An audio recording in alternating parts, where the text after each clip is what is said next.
Jamaicans for Justice, JFJ, is cautioning the government against instituting the mandatory minimum for children who commit murder. As we hear in this report, there could be serious consequences if allowed to go forward.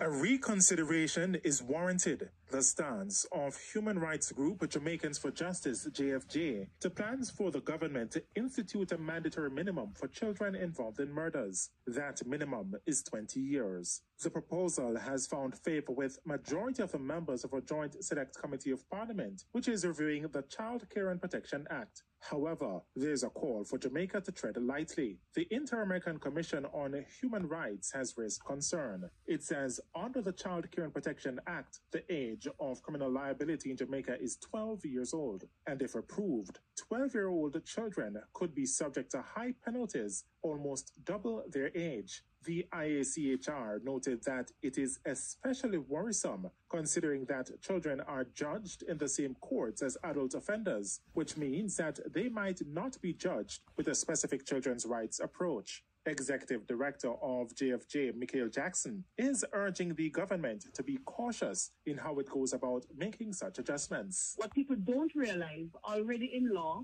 for children aged 14 and older, there is a maximum term of life imprisonment should that child be convicted of murder, because you can't impose death penalty on a child based on international convention.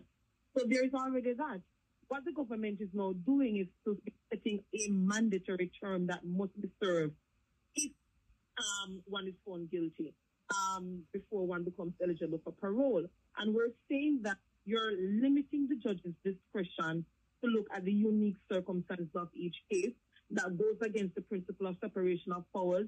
She says the government is bowing to public pressure without looking at the repercussions for the criminal justice system. The government can't consider this populist approach. They have to be looking at evidence. They have to be looking at the real consequences that will be realized. And that is how decisions ought to be taken, based on evidence, based on data, and then you go ahead. It can't be based on what people demand, especially when a significant portion of the public they don't understand already what exists in law. Ms. Jackson says she will again write to the committee and Justice Minister Delroy Chuck on the implications of the minimum sentence.